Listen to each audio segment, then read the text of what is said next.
아주 오랜 옛날 우리 옛 이야기.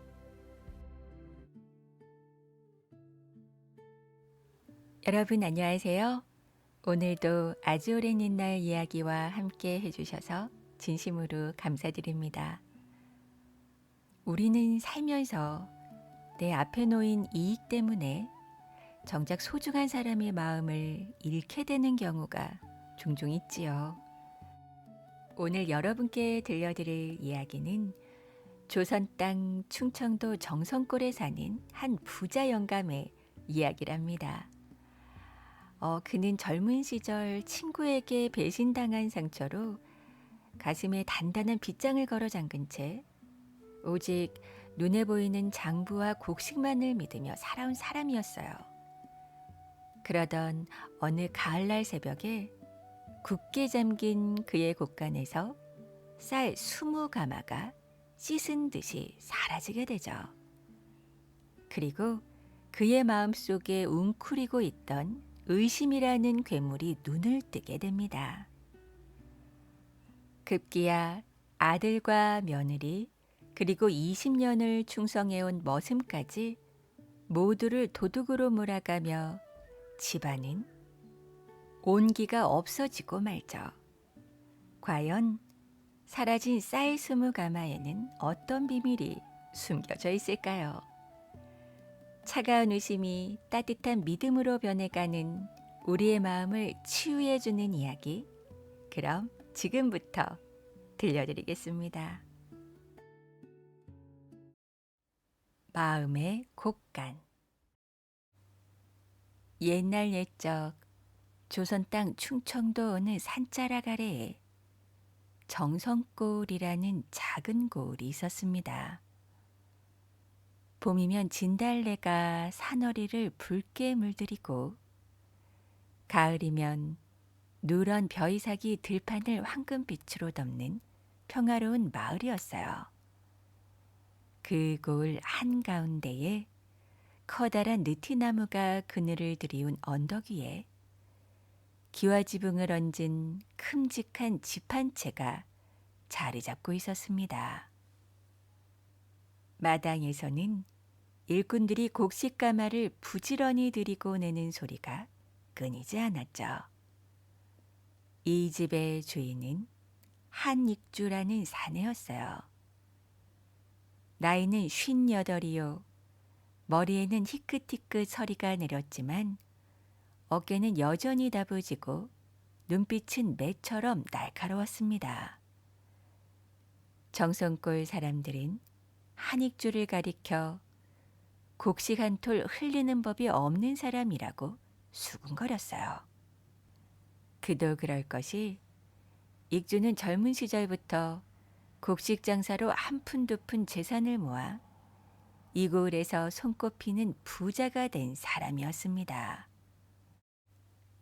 하지만 한익주는 재산만 쌓인 것이 아니었습니다. 사람을 향한 깊은 의심도 함께 쌓여 있었죠. 사연인즉 이러했어요.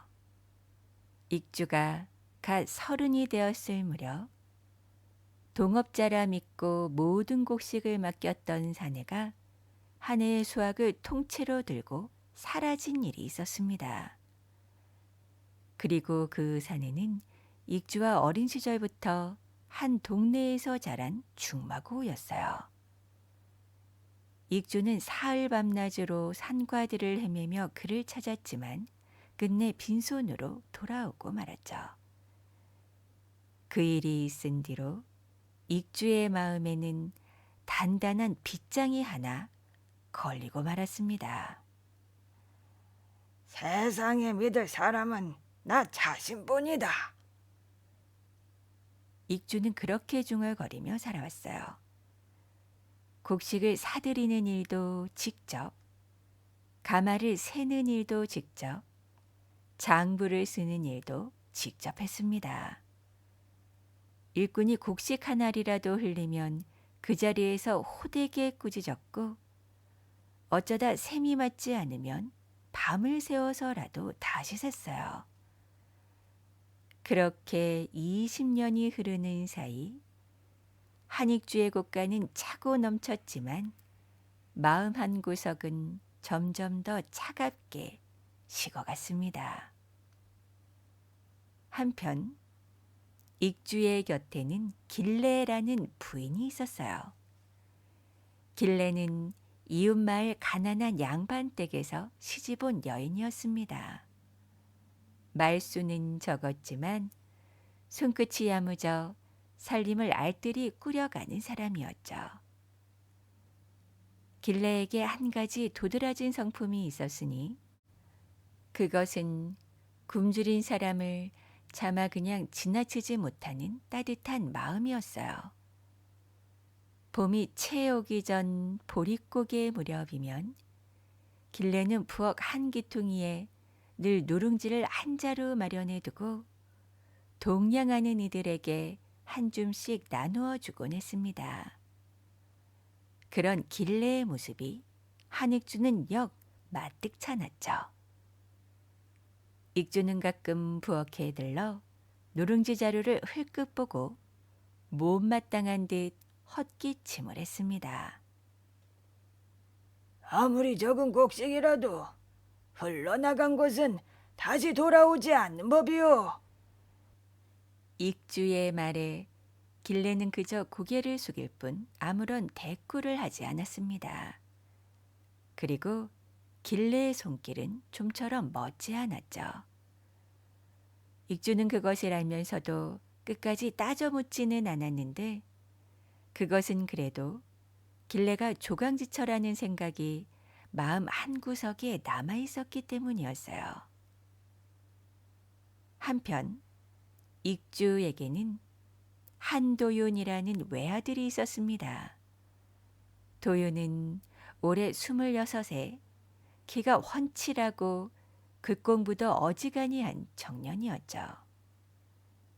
도윤은 어려서부터 아버지 곁에서 곡식 장사하는 법을 배웠어요. 그런 까닭에 셈이 빠르고 사람 보는 눈이 야무져 정성골 사람들은 머지않아 한익주의 자리를 도윤이 이을 것이라고 입을 모았습니다.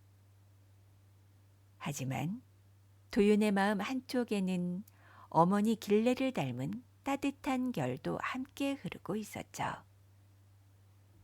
가끔 일꾼들이 곡식을 흘려 야단을 맞을 때면 도윤은 슬그머니 다가가 등을 두드려 주곤 했어요. 도윤에게는 아내가 있었는데 그녀의 이름은 서윤이었습니다. 서윤은 산 너머 작은 마을의 가난한 집에서 시집온 색시였어요. 시집 올 때 가져온 것이라곤 누비 이불 한 채와 노수저 2벌이 전부였습니다. 그런 까닭인지 서윤은 시아버지 익주 앞에 서면 늘 어깨가 움츠러들고 말 한마디도 조심조심 골라서 했죠. 그래도 서윤은 묵묵히 시어머니 길레의 손을 도와 열심히 집안일을 거들었습니다. 길레는 그런 며느리가 못내 안쓰러워 가끔씩 손을 잡아주며 다독여 주었어요. 얘야, 시아버지가 하시는 말을 너무 마음에 담지 말거라. 다 지나가는 일이란다.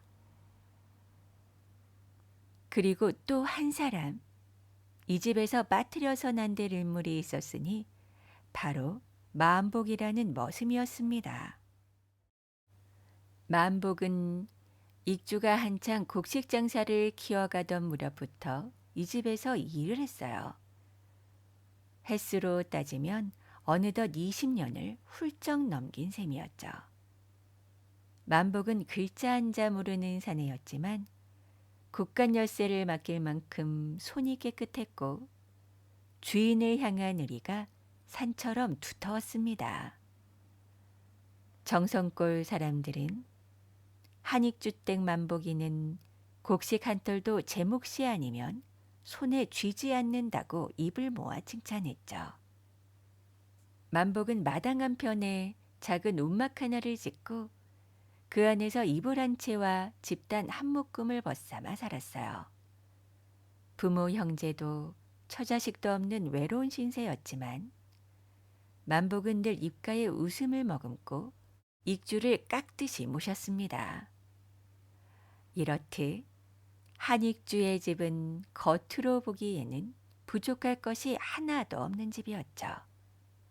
곡간은 차고 식구들은 모두 제자리를 잘 지키고 일꾼들은 부지런히 움직였어요. 그런데 그 평화로운 풍경 위로 어느 가을날 새벽부터 검은 그림자가 들이오기 시작했습니다. 이른 새벽 닭이 채울기도 전에 익주는 곡간 문 앞에 서 있었어요. 손에는 작은 등잔이 들려 있고 옆구리엔 두툼한 장부 한 건이 끼어져 있었습니다. 익주에게는 오래된 버릇이 하나 있었는데 그것은 한 달에 한 번씩 곡간에 들어가 가만히 수를 직접 세는 일이었죠. 일꾼들이 세만 숫자만으로는 도무지 마음이 놓이지 않았기 때문이었습니다. 익주는 곡간문에 걸린 굵은 자물쇠를 열쇠로 천천히 비틀었어요. 무거운 나무 문이 열리며 안에서 알싸한 곡식 냄새가 풍겨나왔습니다. 등잔불을 들이밀자 차곡차곡 쌓인 쌀가마니가 산처럼 모습을 드러냈죠. 익주는 등잔을 한쪽 못에 걸어두고 한 줄, 두 줄 가마니를 세기 시작했어요. 입속으로 작게 숫자를 굴리며 손가락을 하나씩 꼽았습니다. 한 줄에 20가마. 그래, 5줄이면 100가마. 그렇게 줄마다 가마니 수를 맞춰 헤아려 나갔죠.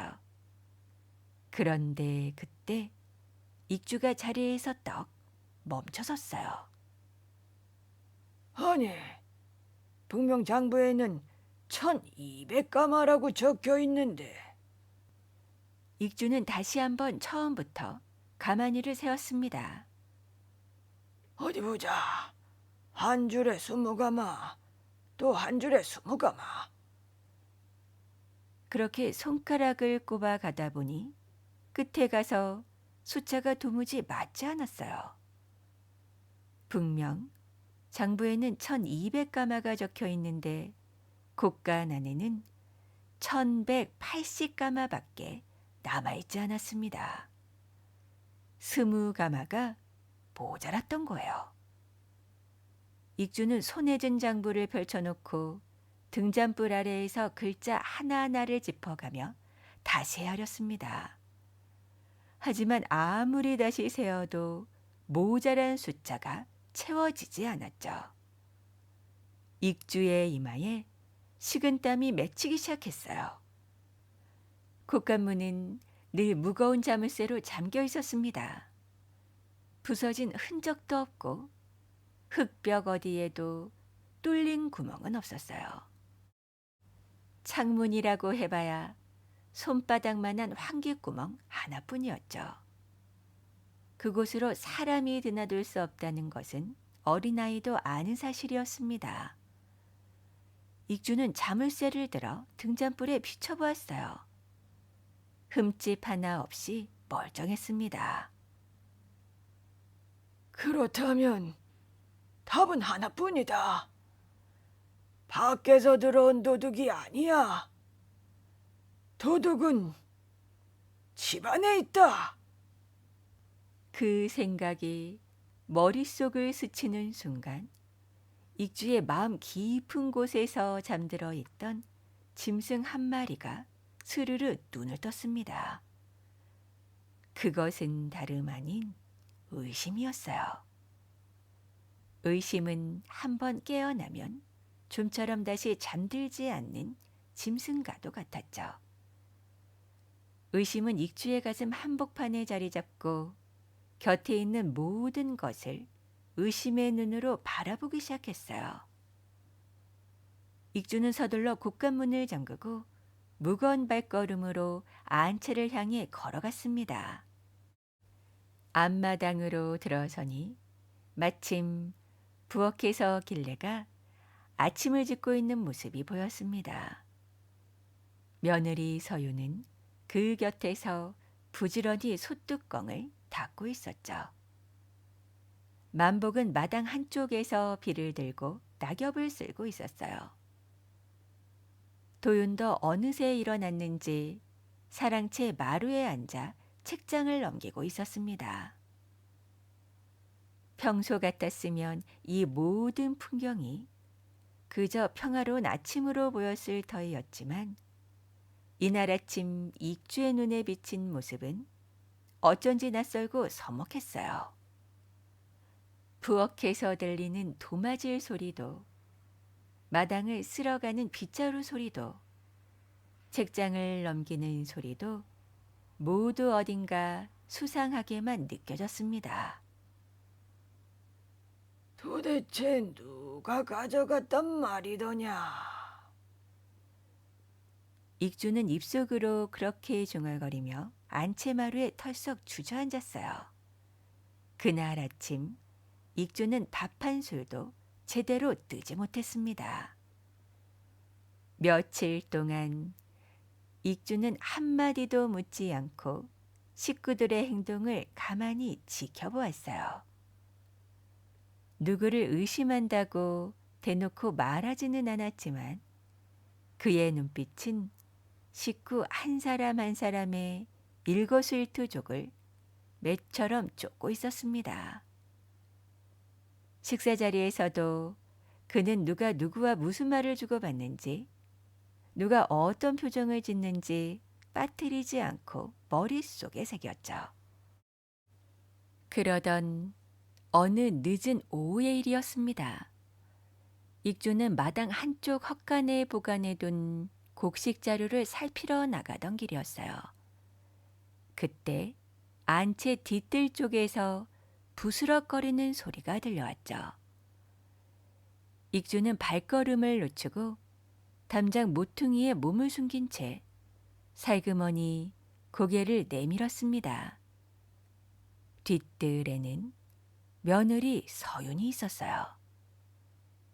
서윤은 누구의 눈에도 띄지 않게 몸을 낮추고 작은 보따리 하나를 품에 안고 있었죠.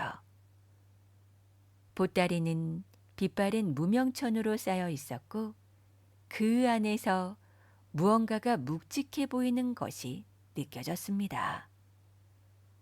서윤은 주위를 한번 조심스레 둘러본 뒤 그 보따리를 뒷뜰 장독대 옆 집단더미 안쪽으로 쓱 빌어 넣었어요.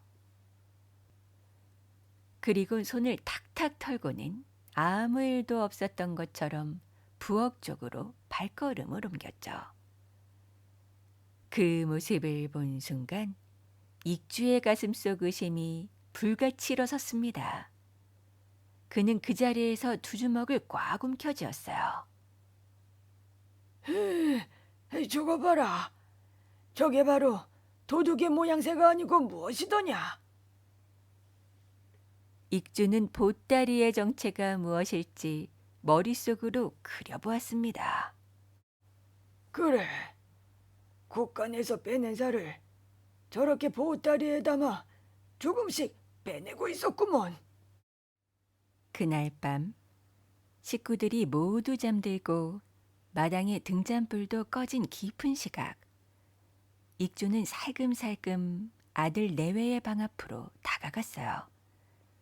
도윤과 서윤은 깊이 잠들어 있었죠.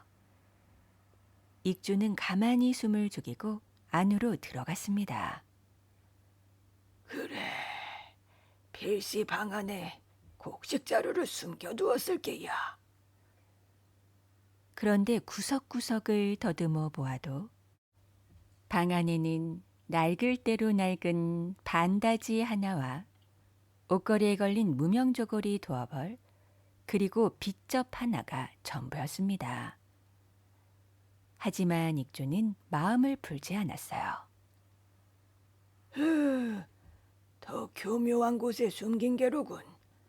분명 이 집 어딘가에 감춰두었을 게야.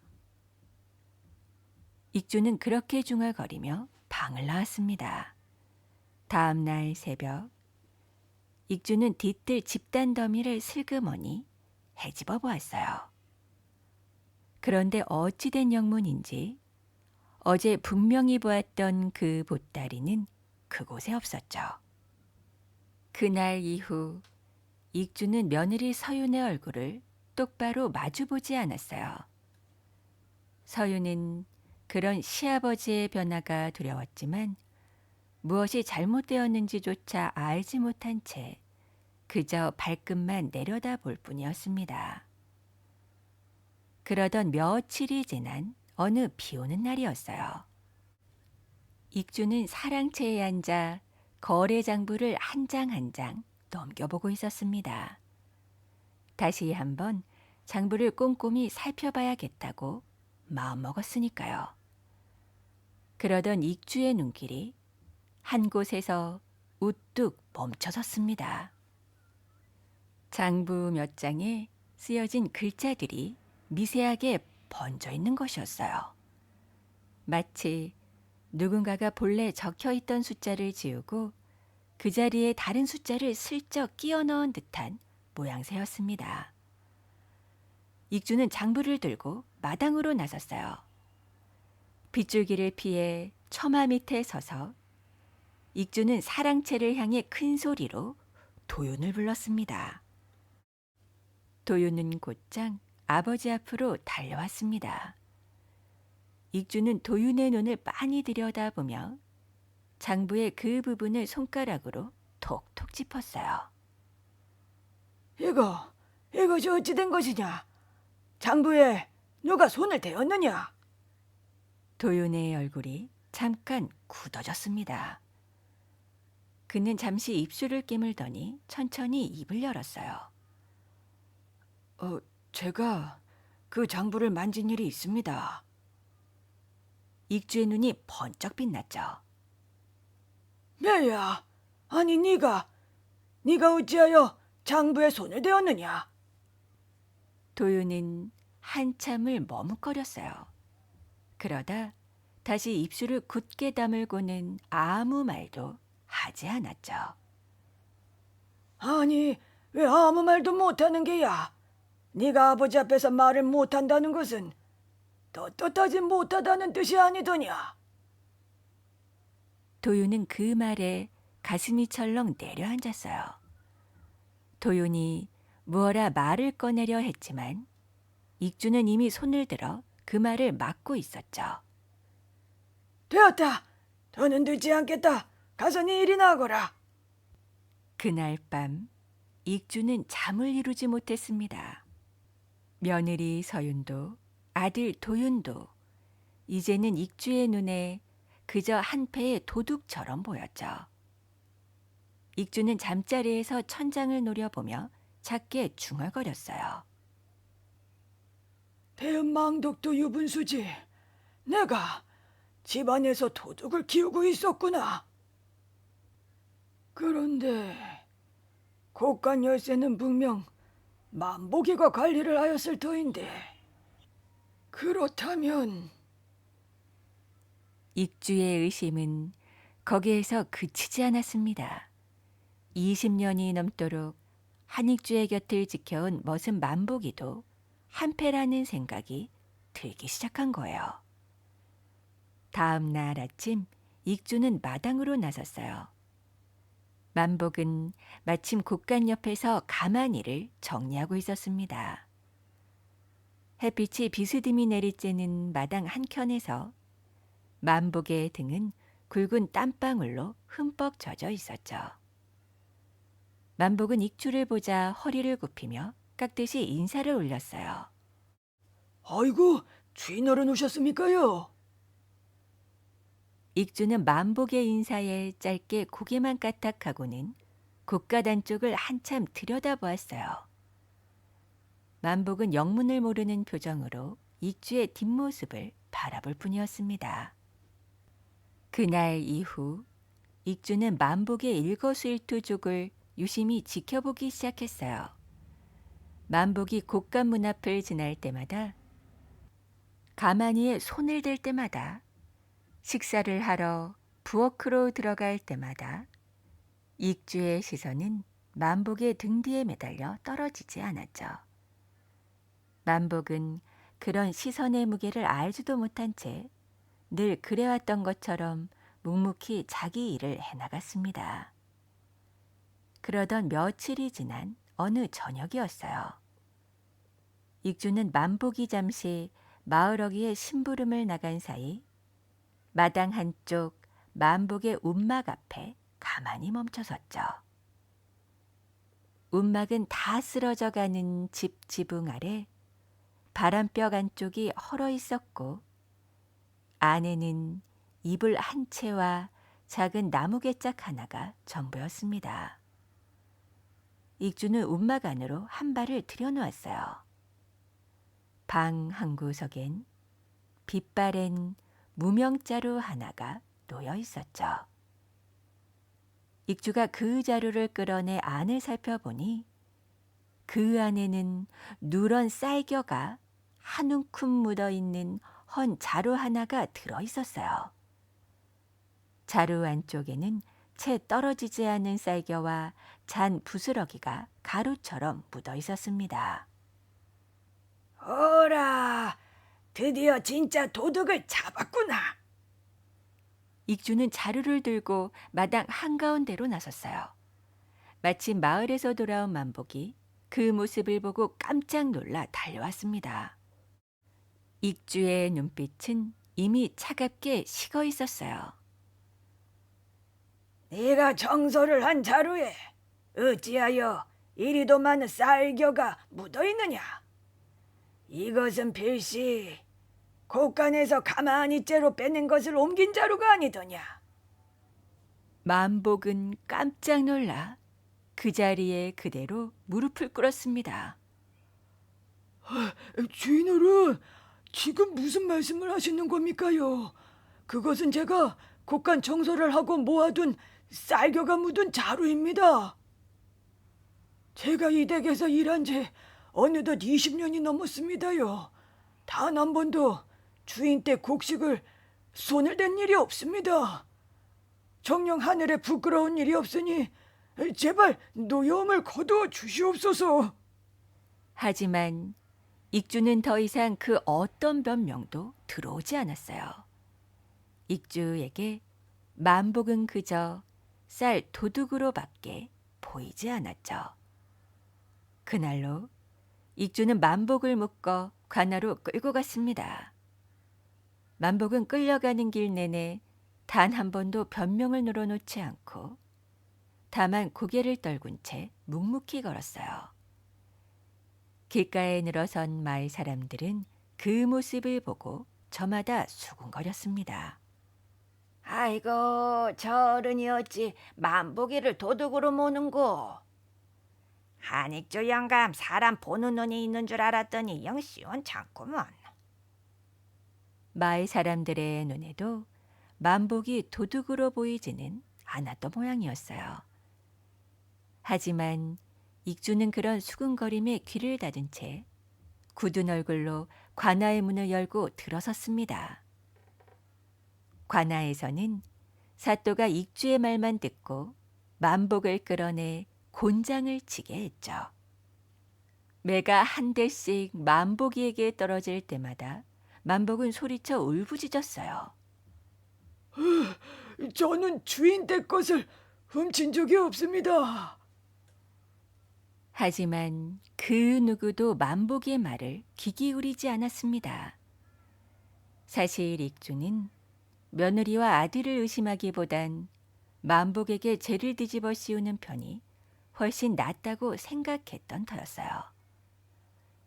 익주는 매를 다 맞고 사색이 된 만복을 다시 끌어다 자기 집 헛간에 가두었습니다. 그렇게 만복이 헛간에 갇힌 그날 밤, 안채에서는 길레가 좀처럼 잠을 이루지 못하고 있었어요. 길레는 만복이 매를 맞고 끌려 들어오는 모습을 한 자락 발이 처진 안방 문틈으로 지켜보고 있었죠. 만복의 등에 번진 핏자국과 가늘게 떨리던 어깨가 길래의 가슴 한복판을 묵직하게 짓눌렀습니다.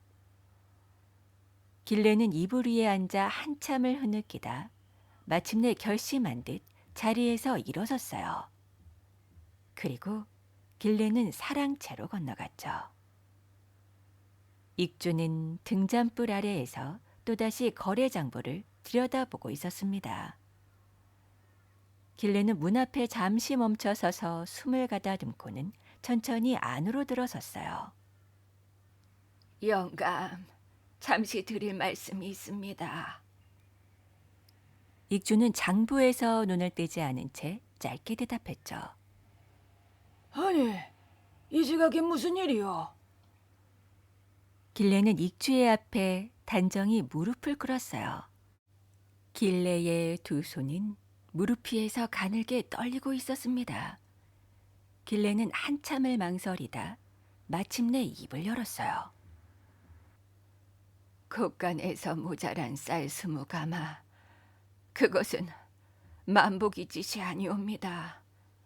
제가 한 대박 두 대박씩 덜어서 마을 사람들에게 빌려준 것입니다. 익주의 손에서 장부가 툭 떨어졌어요. 익주는 천천히 고개를 들어 길래를 바라보았죠. 길래는 시선을 피하지 않았어요. 길래의 눈가에 눈물이 고여 있었지만 그 눈빛만큼은 흔들리지 않았습니다. 올해 봄부터 흉년이 깊어 마을에서 굶어 죽는 사람이 한둘이 아닙니다. 윗마을 박씨네는 어린 것이 굶다 못해 흙을 입에 물었다 하고, 아랫마을 김씨댁 노모는 끼니를 사흘이나 거르다 자리에 누웠다 합니다. 차마 못 본 척할 수가 없어 한 대박 두 대박씩 그렇게 모이고 모인 것이 20가마가 된 줄은 저도 미처 헤아리지 못하였습니다. 길래의 말에 익주 얼굴이 백지장처럼 하얗게 질렸어요. 잠시 침묵이 흘렀습니다. 그 침묵은 마치 마른 하늘에 천둥이 치기 직전에 무거운 고요와도 같았죠. 이윽고 익주가 입을 열었어요. 그 목소리는 차분하였지만 칼끝처럼 날카로웠습니다. 그러니까 부인이 내 곡식을 부인 마음대로 베풀었다는 것이오. 길래는 천천히 고개를 끄덕였어요. 그리고 조용히 한마디를 덧붙였죠. 영감, 사람이 먼저입니다. 그 한마디가 익주의 가슴 한복판에 화살처럼 박혔어요. 익주는 자리에서 벌떡 일어섰습니다. 익주의 손이 부르르 떨리며 장부를 움켜쥐었어요. 평생을 한 톨의 곡식도 함부로 흘리지 않으려 살아온 익주에게 사람이 먼저라는 그 말은 자신이 살아온 모든 세월을 부정하는 말처럼 들렸죠. 그 사람이라는 것들이 도대체 내게 무엇을 해주었어? 내가 젊은 시절 한 푼 두 푼 모을 때 그 사람들이 와서 손이라도 보태주었어. 내가 동업자에게 모든 것을 빼앗기고 산을 헤맬 때 그 사람들이 따뜻한 죽 한 그릇이라도 떠주었어. 사람이 먼저라니 그런 허울 좋은 말로 내 곡간을 비우고 다녔단 말이오. 익주의 목소리는 점점 커졌습니다. 사랑채 밖에서 그 소리를 들은 도윤과 서윤이 황급히 마당으로 달려나왔어요. 하지만 익주는 멈추지 않았습니다. 이 집에서 당장 나가시오. 내 곡식을 함부로 뺏는 사람과는 한 지붕 아래 더는 살 수 없소. 길레는 그 말에 잠시 눈을 감았어요. 그리고 다시 눈을 떴을 때 길레의 눈에서 한 줄기 눈물이 천천히 흘러내렸죠. 길레는 자리에서 조용히 일어섰습니다. 그리고 익주를 향해 깊이 한번 절을 올렸어요. 영감의 뜻이 그러하시다면 저는 떠나겠습니다. 다만 만복이는 제가 없습니다. 그 사람을 풀어주시옵소서. 길레는 그 말을 마지막으로 사랑채를 나섰어요. 도윤이 황급히 어머니의 손을 붙잡았습니다. 어머니, 어디로 가시려 하십니까? 길레는 도윤의 손등을 가만히 쓰다듬었죠. 걱정 말거라. 네가 나 때문에 아버지에게 도둑으로 의심을 받게 하고 이 애미가 면목이었구나. 산 아랫마을에 의지할 사람이 있느니라. 너는 아버지를 잘 모시거라. 사실 도윤이 장부에 손을 댄 까닭은 어머니 길레 때문이었습니다.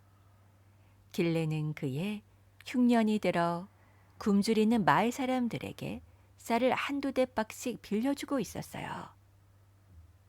길레는 자기가 빌려준 쌀이 얼마인지, 누구에게 얼마나 나갔는지 따로 적어두려 했지만 글자를 익숙하게 쓰지 못해 도윤에게 도움을 청한 것이었죠. 도윤은 어머니의 부탁대로 작은 종이 위에 빌려준 쌀의 양을 적어두었고 그 종이를 잠시 거래장부 갈피에 끼워두었던 것이었습니다. 그런데 그날 갑자기 빗줄기가 들이쳐 사랑째 한쪽이 젖어버렸고 거기에 두었던 장부에 함께 물이 스며들었던 것이었어요. 빗물이 마르면서 장부에 글자가 번졌고 도윤은 그 위에 다시 한번 흐려진 숫자를 또렷하게 고쳐 적어 두었던 것이었습니다. 어머니가 가난한 사람들을 도왔다는 사실이 아버지께 알려지면 어떤 풍파가 일지 도윤은 너무도 잘 알고 있었기에 그 사연만큼은 차마 입에 올리지 못한 것이었죠. 길레는 그렇게 작은 보퉁이 하나만을 안고 소슬대문을 나섰습니다. 길을 나서기 전 길레는 며느리 서윤을 안쓰러운 표정으로 바라보았어요. 이제 내가 없으니 너를 챙겨줄 사람도 없어 걱정이로구나. 내가 없더라도 눈치 보지 말고 잘 지내거라. 사실 서연이 뒷마당에 숨겨두었던 그 보따리 안에는 길레가 가난한 친정어머니에게 보내주라며 챙겨준 마른 나물 몇 줌과 옷가지들이 들어있었습니다. 남편 모르게 며느리를 챙겨주고 있었던 거였죠. 그날 밤 정송골 위로는 가을바람이 차게 불었어요. 길레의 그림자가 어둠 속으로 사라질 때까지 도윤과 서윤은 대문 앞에 서서 한참을 움직이지 못했습니다. 그렇게 길레가 떠난 뒤로 한익주의 집은 빠르게 변해갔어요. 부엌에서는 더 이상 길레의 도마질 소리가 들리지 않았습니다. 며느리 서윤이 혼자서 부엌 살림을 도맡았지만 익주는 그 음식이 도무지 입에 맞지 않는다며 상을 자주 물렸죠. 안마당에는 누룽지를 얻으러 오던 동냥아치들의 발길이 또 끊겼어요. 익주가 다시는 이 집에 거지를 들이지 말라며 소술대문을 늘 굳게 닫아두라 일렀기 때문이었습니다. 그리고 도윤은 그날 이후로 아버지와 마주 앉아 밥을 먹는 일이 거의 없어졌습니다. 그는 늘 사랑채 한쪽에서 책을 펼쳐들고 있었지만 정작 글자는 머릿속에 들어오지 않았어요. 어머니의 마지막 모습이 자꾸만 눈앞에 어른거렸기 때문이었죠. 그리고 서유는 더더욱 말수가 줄어들었습니다. 시아버지의 차가운 눈길이 두려워 서유는 부엌과 자기 방만을 오가며 발소리도 죽인 채 살아갔죠. 한편 만복은 그날 길레의 부탁으로 헛간에서는 풀려났지만 더 이상 곳간 열쇠를 맞지 않았어요. 익주는 만복을 마당 한켠으로 밀어놓고 마구간일이나 잔심부름만을 시켰죠. 하지만 만복은 한마디 불평도 없이 그저 묵묵히 시키는 일을 했습니다. 그런데 길레가 떠난 이후 익주의 곡식 장사는 차츰 기울기 시작했어요. 한익주 댁이라면 곡식의 대박 하나도 어김없이 정확하다고 입을 모으던 거래처들이 어쩐 일인지 하나둘 발길을 돌리기 시작했습니다. 마을 사람들 사이에선 한익주가 제 아내를 내쫓고 충직한 머슴을 죄인으로 몰았다는 소문이 퍼지면서 정성골 바깥장터에까지 그 소리가 흘러갔던 거예요. 사람들은 곡식을 사고 팔러 와서도 한익주 앞에서는 어쩐지 마음이 편치 않다며 하나둘 다른 집으로 발길을 돌렸습니다. 집은 그대로였지만 집안에는 사람의 온기가 점점 사라져 가고 있었죠. 곳간의 가마니는 줄어들기 시작했고 사랑채의 등잔불은 일찍 꺼졌고 안채의 웃음은 종적을 감추었어요.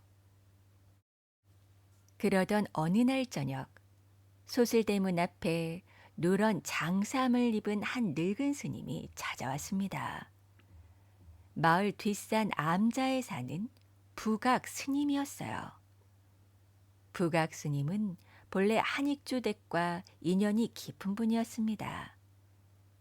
길레가 한 해에 2번씩 암자에 올라가 시주를 했고 그때마다 스님은 길레와 차 한 잔을 나누곤 했어요. 부각 스님이 마당으로 들어서자 익주는 마지못해 사랑채 마루로 그를 맞이했습니다. 익주는 차도 내오지 않고 다소 퉁명스러운 표정으로 입을 열었죠. 스님, 무슨 일로 예까지 걸음을 하셨소? 부각 스님은 마루 끝에 가만히 앉아 마당을 한참 동안 둘러보았어요. 그리고 천천히 익주를 향해 시선을 옮겼습니다.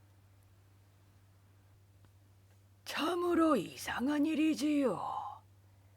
이 댁의 소슬대문은 단단히 잠겨 있는데 어찌하여 집안에는 도둑이 휩쓸고 간 듯한 어수선함이 감도는 것이요. 그 말에 익주의 얼굴이 굳어졌어요. 무슨 말씀이시오? 이 집에는 도둑이 든 일도 없고 들 일도 없소이다. 그러자 부각 스님은 빙그레 웃었습니다. 그런데 그 웃음 속에는 어딘가 서늘한 기운이 깃들어 있었어요. 도둑이 든 적이 없다 하지만 마음은 이미 도둑에게 내주셨습니다 그려. 익주는 그 말에 코웃음을 쳤습니다. 스님, 농담이 지나치시오. 마음을 도둑에게 내주었다니요. 부각 스님은 자리에서 천천히 일어섰어요. 그리고 마당을 향해 한 걸음 내려서며 조용히 말했죠. 의심이라는 도둑은 자물쇠로도 막을 수가 없는 법입니다. 그 도둑은 발자국도 남기지 않고 흔적도 남기지 않으며 다만 사람의 마음 한가운데 자리를 잡고는 그 사람이 가진 가장 귀한 것부터 차례로 훔쳐가지요.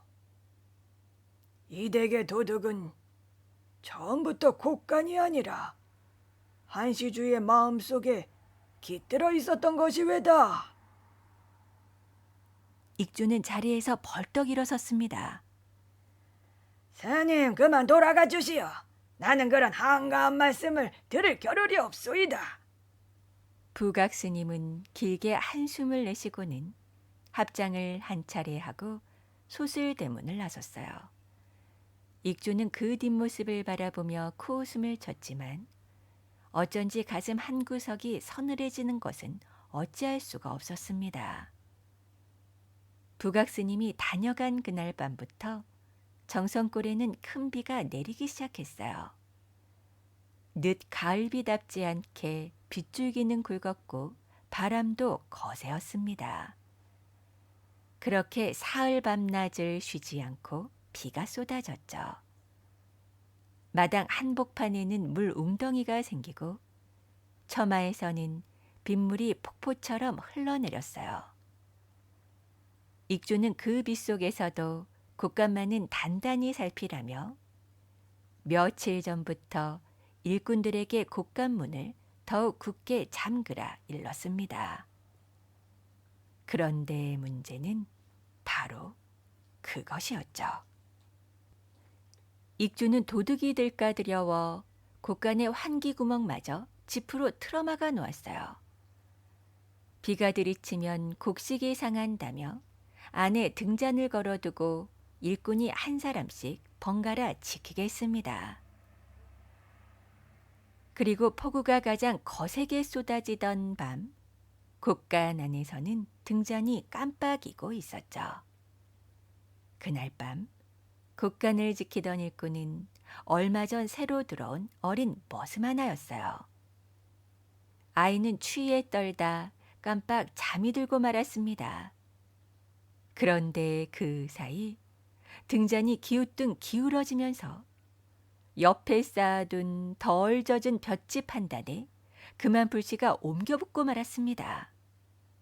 잠깐 사이에 불은 가마니로 또 옆 가마니로 옮겨가며 곶간 안을 시뻘겋게 물들이기 시작했어요. 아이고, 불이야. 곶간에 불이 났다. 마당으로 뛰쳐나온 어린 머슴의 비명에 온 집안이 발칵 뒤집혔습니다. 익주가 사랑채에서 맨발로 뛰쳐나왔어요. 도윤도, 서윤도, 만복도 모두 마당으로 뛰어나왔습니다. 빗줄기는 여전히 거세었지만 곶간 안에서 솟구치는 불길은 빗물을 비웃기라도 하듯 점점 더 거세게 타올랐어요. 익주는 자기 눈을 의심했습니다. 평생을 모은 곡식이 자기 인생의 모든 것이라 여겼던 그 곶간이 시뻘건 불길 속에서 무너져 내리고 있었죠. 익주는 정신을 잃은 사람처럼 곶간문을 향해 달려갔습니다. 아이고, 내 곡식이. 익주는 불길이 일렁이는 곶간 안으로 그대로 뛰어들었어요. 다들 말릴 새도 없었습니다. 안에서는 매캐한 연기가 자욱했고 무너지는 가마니들이 길을 막고 있었죠. 익주는 연기에 숨이 막혀 그 자리에 풀썩 쓰러지고 말았어요. 그때 도윤이 외투로 머리를 감싸고 안으로 뛰어들었습니다. 그리고 그 뒤를 따라 만복도 함께 뛰어들었어요. 두 사람은 익주의 양 어깨를 부축해 일으켜 세우고는 무너지는 가마니 사이를 헤치고 곶감 밖으로 끌어내었죠. 마당으로 끌려 나온 익주는 한참을 콜록거렸습니다. 도윤은 아버지의 등을 두드리며 거친 숨을 몰아쉬었어요. 만복은 익주의 발치에 그대로 주저앉았죠. 만복의 등에서는 아직 채 아물지 않은 맷자국 위로 새로운 그을음 자국이 겹쳐 있었습니다. 새벽이 되어 빗줄기가 잦아들고 곶간의 불길도 사그라들었어요. 익주는 도윤과 함께 다 타버린 곶간 안으로 다시 들어갔죠. 검게 그을린 가마니들 사이로 한쪽 구석에서 쇠로 만든 작은 함 하나가 모습을 드러냈어요. 그것은 익주가 거래 장부와 중요한 문서들을 보관해 두던 함이었습니다.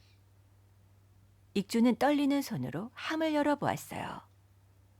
다행히 함은 두꺼운 쇠로 만들어져 있어 안에 종이들은 가장자리만 조금 그을렸을 뿐 대부분 무사했습니다.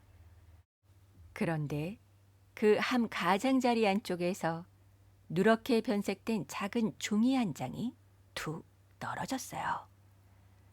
익주는 그 종이를 집어들었습니다. 종이 위에는 길래의 서툰 글씨로 빌려준 쌀의 양이 한 대박 한 대박 빠짐없이 적혀 있었죠. 윗마을 박신의 2대, 아랫마을 김씨댁 1대, 강 건너 송씨댁 2대. 그렇게 줄줄이 빼곡히 적힌 글 맨 아래에 길래의 글씨로 이런 한 줄이 적혀 있었습니다. 굶주림을 막은 쌀은 사라지는 것이 아니다. 익주의 손이 부들부들 떨려왔어요. 익주는 그 종이를 가슴에 끌어안고 다 타버린 곳간 한복판에서 무릎을 꿇었습니다. 익주의 2 눈에서 굵은 눈물이 뚝뚝 떨어졌어요. 평생을 한 번도 사람들 앞에서 눈물을 보인 적이 없는 익주였죠. 그러나 그날 새벽 잿더미가 된 곳간 안에서 익주는 어린아이처럼 어깨를 들썩이며 울었습니다. 내가 내 마음속에 도둑을 만들고 또 만들었구나. 도유는 그런 아버지의 어깨를 가만히 감싸 안았습니다. 만복은 한 발 떨어진 곳에서 묵묵히 고개를 숙이고 있었어요. 서윤도 마당 한쪽에서 눈물을 훔치고 있었죠. 그리고 며칠이 지나 익주는 가장 좋은 두루마기를 꺼내 입었어요. 그리고 도윤과 함께 산 아랫마을을 향해 길을 나섰습니다. 길래가 머물고 있다는 작은 초가를 찾아가는 길이었죠. 마을로 들어서니 길래의 초가 마당에는 굶주린 사람들이 줄지어 앉아 있었습니다. 길래는 그 사이를 오가며 작은 솥에서 죽을 한 그릇씩 떠주고 있었어요. 길래가 집을 나오기 전 따로 챙겨두었던 쌀로 길래는 그곳에서 또 다른 사람들의 끼니를 잊고 있었던 것이었죠. 익주는 마당 한복판에 그대로 멈춰섰습니다. 길래가 익주를 알아보고는 솥 앞에서 천천히 일어섰어요. 2 사람은 한참을 말없이 서로를 바라보았습니다. 익주는 떨리는 걸음으로 길래에게 다가가 그 앞에 무릎을 꿇었어요. 부인, 내가 곳간을 지키려다 정작 중요한 사람을 잃어보냈소.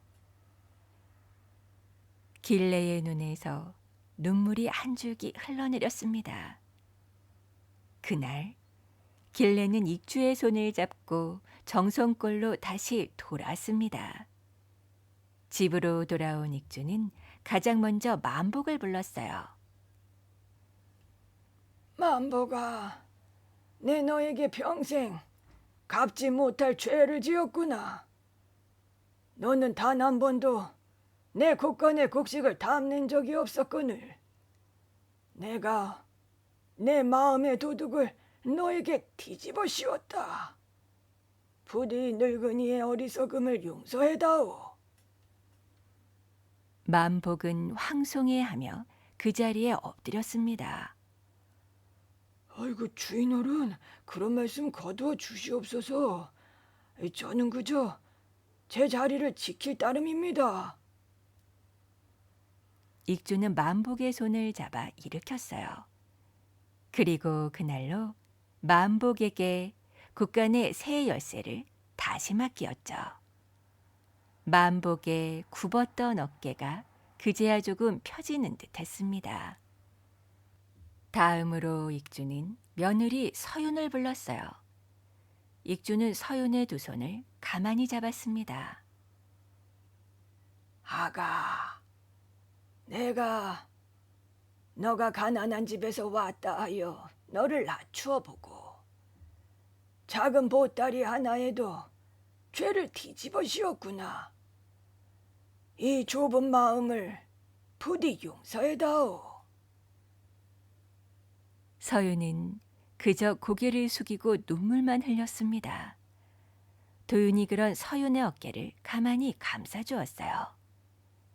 며칠 뒤 익주는 정성골 한가운데에 커다란 곡간을 새로 짓기 시작했죠. 그 곡간은 한 집안의 곡식만을 위한 곳이 아니었습니다. 익주는 그곳을 마을 사람들 모두가 함께 쓰는 공동 곡간으로 만들기로 마음먹었어요. 흉년이 들면 누구라도 그곳에서 한 대박씩 쌀을 빌려갈 수 있고 형편이 나아지면 다시 조금씩 갚아 채워두는 그런 곡간이었죠. 곡간에 들보가 올라가던 날 부각 스님이 다시 그 집을 찾았습니다. 부각 스님은 마당에 서서 새로 올라가는 곡간을 한참 동안 바라보았어요. 익주는 마루에서 내려와 스님 앞에 두 손을 모았죠. 스님께서 일러주신 말씀의 뜻을 이 늙은이가 이제야 조금 알 듯합니다. 부각 스님은 빙그레 웃으며 합장을 했습니다. 그리고 조용히 한마디를 건넸어요. 사람의 마음이라는 것은 참으로 묘한 것입니다. 의심을 품으면 없는 죄도 만들어내고 믿음을 품으면 잃은 것도 다시 돌아오지요. 마음이 먼저 길을 만들고 그 길을 사람이 따라가는 것입니다. 익주는 그 말씀에 깊이 고개를 숙였어요. 그날 저녁 익주의 집 마당에는 오랜만에 등잔불이 환하게 밝혀졌죠.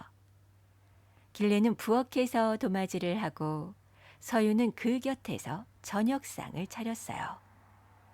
도유는 사랑채 앞 대돌에 신발을 가지런히 놓았고 만복은 마당을 쓸며 작게 콧노래를 흥얼거렸습니다.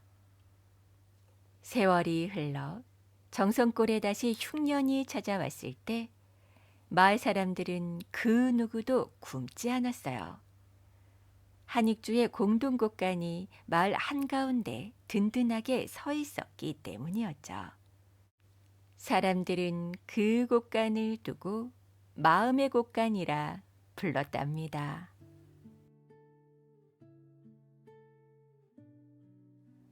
오늘 이야기 어떻게 들으셨나요? 한익주의 곡간을 채웠던 수천 가마의 곡식을 순식간에 재로 만들어버린 것은 어쩜 어린 머슴의 실수로 떨어진 등잔불이 아니었을지도 모르겠습니다. 한익주의 마음속에서 시작된 의심이 집안 전체를 삼켜버린 불길이지 않았을까요? 옛말에 사람을 의심하려거든 쓰지 말고 사람을 쓰려거든 의심하지 말라는 말이 있다고 합니다.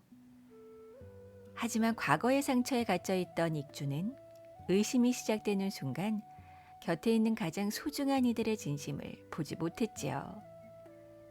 굶주린 이웃을 위해 남몰래 곡식을 나누었던 아내 길레의 따뜻한 성품도 어머니의 비밀을 지켜주려 했던 아들 도윤의 깊은 효심도 가난한 친정을 챙기면서도 시댁의 눈치를 보며 묵묵히 헌신했던 며느리 서윤의 서름도 그리고 매질 속에서도 주인을 원망하지 않고 불길로 뛰어든 멋은 만보기의 20년 의리까지도 이 의심이라는 안경을 쓰는 순간 한익주에게는 모두 죄인의 증거일 뿐이었습니다.